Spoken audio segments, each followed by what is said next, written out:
Comenzar este nuevo podcast, quiero agradecer a cada uno de los hermanos que se toma el tiempo de escucharnos, como también de compartir cada uno de estos mensajes en las redes sociales, tanto en Instagram como también en Facebook. Este día quiero hablar sobre el mensaje moderno versus el mensaje bíblico. Es difícil en este tiempo poder llegar a identificar el mensaje verdadero ante tantas falsas doctrinas que se han levantado. Una de ellas lo vemos mayormente desde el lado del neopentecostalismo con sus nuevos apóstoles, un movimiento que ha estado moviendo claramente masas con su expectativa de avivamiento, que realmente no tiene nada que ver con el poder del Espíritu Santo que provoca cambios, transformación de vida en el creyente. No balbuceos, no caídas al piso, no bailes desenfrenados, sino un cambio de vida, un cambio que no solamente cambia al individuo, sino que transforma la cultura, que transforma la sociedad, la cual comienza a moverse en dirección de la ley de Dios. Para comenzar, citaré a Charnock, un puritano que habla y nos lleva al autoexamen, a poder comprender si realmente andamos o no en la ley de Dios. Él dice esto: la verdadera conversión es radical y dolorosa a la vez. Vivir una vida santa no es juego de niños, va en contra de todo lo que sabemos y lo que somos por naturaleza. Querido hermano, la realidad que vivimos nos lleva inevitablemente a detenernos y examinar el camino en el cual hemos avanzado. Hoy en día no existe claridad y firmeza con respecto al mensaje que se profesa. Las ideas paganas toman cada vez más terreno dentro de la mente cristiana de lo que debería estar haciendo el texto bíblico.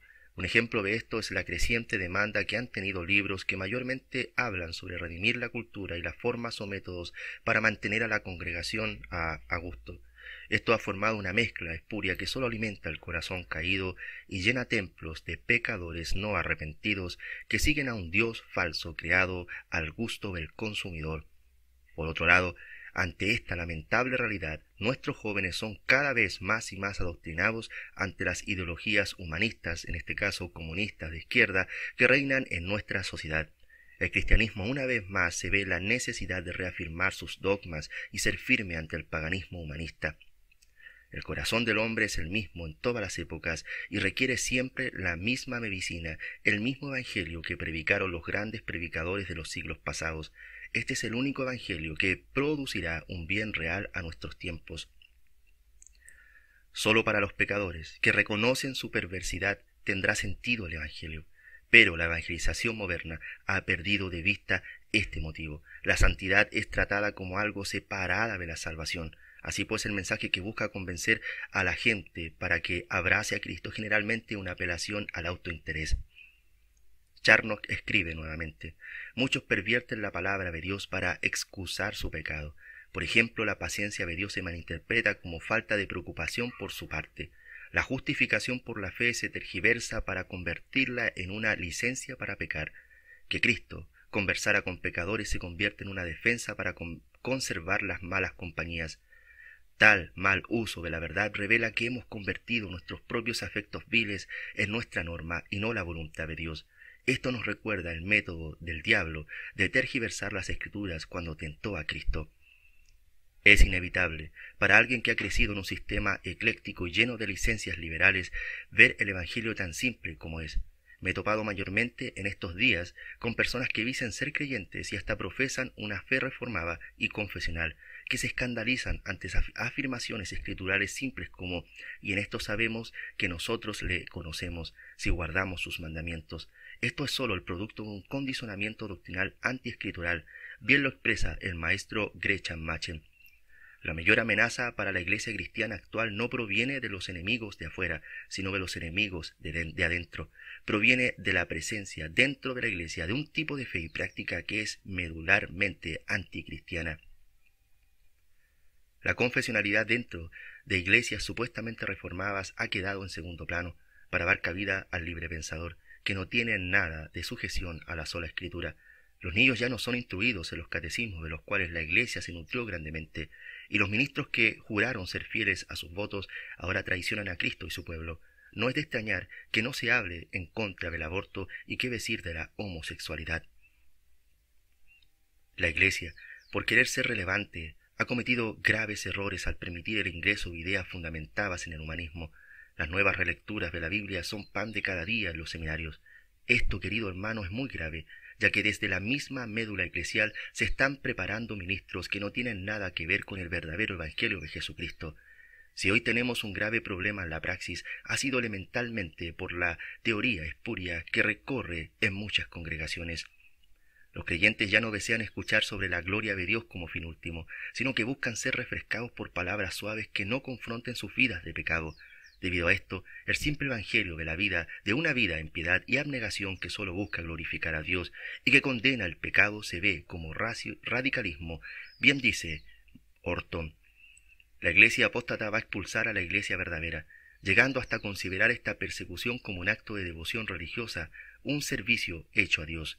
El odio del mundo y sus falsas acusaciones contra Cristo y los suyos son evidencia de que el Espíritu está obrando en la Iglesia como lo estaba en el ministerio terrenal del Señor de esta. Bien escribe el teólogo Orton: por una parte, si esta confrontación está sucediendo, son claras luces que Dios es fiel a su pacto y no dejará a su remanente sin el poder de su Espíritu. La Iglesia no está sola y nunca lo estará. Al fin y al cabo, los escogidos de Dios oirán las palabras de Dios y lo seguirán. Ante esto, no nos desanimemos, queridos hermanos, sino que avancemos en plena fe, que Dios cuida de los suyos. Ustedes, queridos hijos, son de Dios y han vencido a esos falsos profetas, porque el que está en ustedes es más poderoso que el que está en el mundo. Ellos son del mundo, por eso hablan desde el punto de vista del mundo, y el mundo los escucha. Nosotros somos de Dios, y todo el que conoce a Dios nos escucha, pero el que no es de Dios no nos escucha. Así distinguimos entre el espíritu de la verdad y el espíritu del engaño. Liberalismo teológico, ideología neomarxista, el posmodernismo y el relativismo son sistemas que están destruyendo estructuras dogmáticas para consolidarse ellos mismos como fuentes de verdad. Es la realidad dentro de varias congregaciones. Quitando a la Escritura su autoridad, la Biblia no es la palabra de Dios, ni está inspirada. Todo el cristianismo de los últimos siglos ha existido bajo un inmenso engaño. Queridos hermanos, no es tiempo de relajarnos ni de discusiones que no llevan a ninguna parte. Es nuestro deber humillarnos delante de Dios, clamar por un real avivamiento, este avivamiento del cual se desprende transformación de vidas, como dije al principio, vidas que son impactadas por la fiel predicación del Evangelio en el poder del Espíritu Santo. Oh, que nuestro Dios levante hombres valientes que prediquen la verdad, que el Evangelio, ese histórico Evangelio, vuelva a las calles y el púlpito.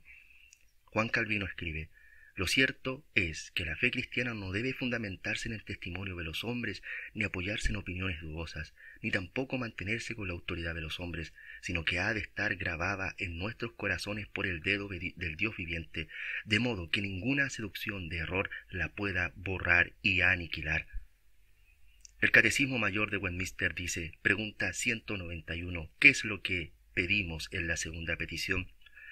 En la segunda petición que dice: venga a vosotros tu reino, reconociendo que nosotros y toda la humanidad por naturaleza está bajo dominio del pecado y de Satanás, pedimos que el reino de pecado y de Satanás sea destruido, y que el Evangelio se propague por todo el mundo, que los judíos sean llamados, que la plenitud de los gentiles sean introducidos al reino, que la Iglesia sea dotada de todos los oficiales y ordenanzas del Evangelio y que sea purificada de la corrupción, protegida y sostenida por la autoridad civil, para que las ordenanzas de Cristo sean administradas con pureza y sean eficaces para la conversión de aquellos que aún están en sus pecados, y para la confirmación, consolación y edificación de quienes ya son convertidos, para que en el presente Cristo gobierne en nuestros corazones y apresure el tiempo de su segunda venida, y nuestro reinado con Él sea para siempre, y para que Él pueda agravarse en ejercer el reinado de su poder en todo el mundo como mejor conduzca a estos fines.